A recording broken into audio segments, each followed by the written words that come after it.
Hello everyone, today we are discussing about nephron. हम already discuss कर चुके हैं किडनी के बारे में। अब किडनी क्या कंटेन करता है? मिलियंस ऑफ नेफ्रॉन कंटेन करता है, जिसकी फंक्शन जो कि क्या है, फंक्शनल यूनिट है किडनी की।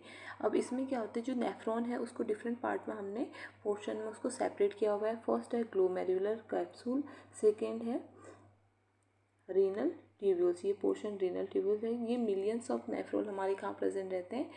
किडनी में प्रेजेंट रहते हैं। अब बात करते हैं इसमें नेफ्रॉन जो होता है वो 3 सेंटीमीटर लॉन्ग होता है, जिसमें 4 पार्ट होते हैं। फर्स्ट पार्ट जो होता है वो प्रॉक्सिमल कन्वोल्यूटेड ट्यूब्यूल होता है, loop of Henle, distal convoluted tubule, और लास्ट पोर्शन होता है कलेक्टिंग डक्ट। अब इसके स्ट्रक्चर की बात करें, नेफ्रॉन के स्ट्रक्चर की, तो फर्स्ट पार्ट हमारा स्टार्ट होता है रीनल कॉर्पसल। रीनल कॉर्पसल्स में जो होता है, जो रीनल कॉर्पसल होती है वो ये पोर्शन होता है, इसको बोलते हैं रीनल कॉर्पसल, और ये पोर्शन होता है रीनल डक्ट। तो इसमें जो हमारे जो रीनल कॉर्पसल्स है, इसमें क्या प्रेजेंट रहता है? बोमेन कैप्सूल रहता है, जो कि कप शेप लाइक स्ट्रक्चर है। यहाँ से ब्लड फिल्टर होने को आता है। यहाँ पे मल्टीपल कैपिलरीज होती हैं, जिनको बोलते हैं ग्लोमेरुलस, जो कि क्या होती है, टफ्ट और गुच्छा होता है एक पूरा कैपिलरीज का, जिसको हम बोलते हैं ग्लोमेरुलस। वो ग्लोमेरुलस कहाँ प्रेजेंट रहता है? बोमेन कैप्सूल में, जो कि क्या है, कप शेप लाइक स्ट्रक्चर है। इस पोर्शन को हम बोलते हैं बोमेन कैप्सूल्स। बोमेन कैप्सूल्स बोलते हैं इस पोर्शन को, जिसमें हमारी क्या प्रेजेंट रहती है? ग्लोमेरुलस प्रेजेंट रहती है। एफरेंट जो आर्ट्रियल्स होती हैं वो ब्लड को फिल्टर करने के लिए लेके आती है कहाँ पे? ग्लोमेरुलस में। देन आफ्टर फिल्ट्रेशन, जब फिल्टर हो जाता है ब्लड, तो वो एफरेंट के थ्रू बॉडी में चले जाती हैं। तो जो ग्लोमेरुलस से फिल्टर हमारा जो भी अनवांटेड एक्सक्रीटेड या वेस्ट प्रोडक्ट हैं, वो हमारे कहाँ पे आ जाते हैं? रीनल डक्ट में, हमारे रीनल ट्यूब्यूल्स में आना स्टार्ट हो जाते हैं। तो फर्स्ट जो रीनल ट्यूब्यूल्स का पार्ट है वो है पीसीटी, प्रोक्सिमल कन्वोल्यूटेड ट्यूब्यूल्स।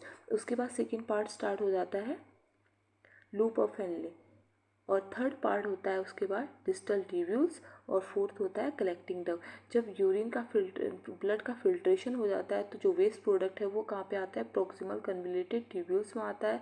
और प्रोक्सिमल कन्वोल्यूटेड ट्यूब्यूल्स के बाद कहाँ पे आता है? यू शेप का जो लूप ऑफ हेनले है, इसमें जो ये वो पोर्शन होता है, इसको बोलते हैं डिसेंडिंग लूप, और ये होता है हमारा असेंडिंग लूप। और जैसे ही फिर यूरिन आगे की ओर मूव करता है, देन कहाँ पे पहुँचता है? डिस्टल कन्वोल्यूटेड ट्यूब्यूल में।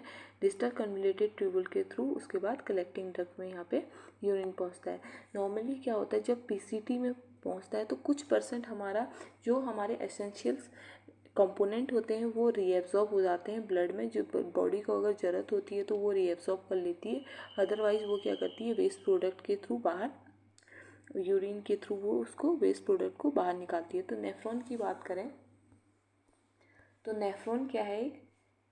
फंक्शनल यूनिट है किडनी की। इसमें क्या होते हैं? 1 से 2 बिलियन नेफ्रॉन हमारी किडनी में प्रेजेंट रहते हैं, और इसमें 2 पार्ट होते हैं। एक होता है रीनल कॉर्पसल्स, और दूसरा रीनल कॉर्पसल्स कौन सा पार्ट होता है? ये वाला पार्ट, जिसमें क्या आता है?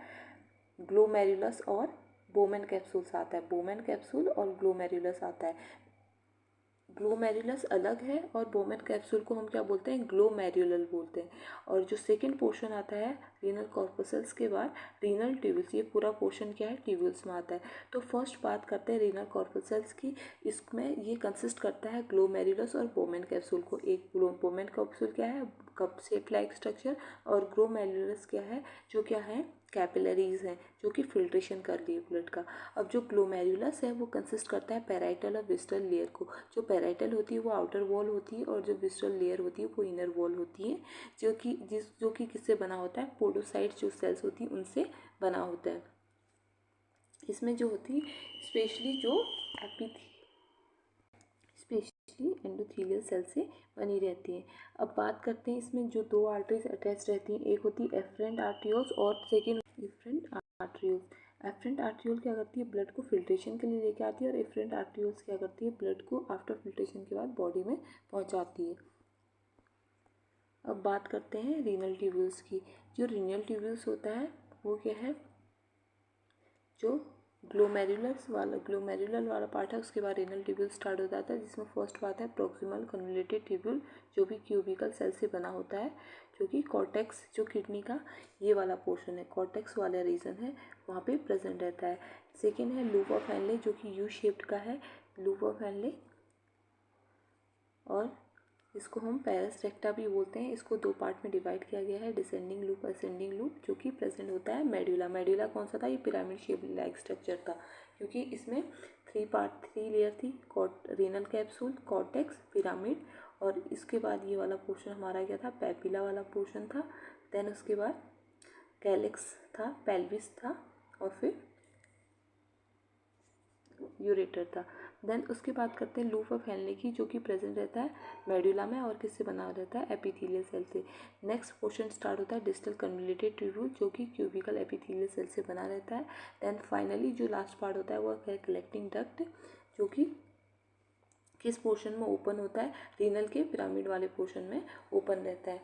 अब नेफ्रॉन की बात करें, नेफ्रॉन का काम क्या होता है? ब्लड का फिल्ट्रेशन करना और यूरिन का फॉर्मेशन करना।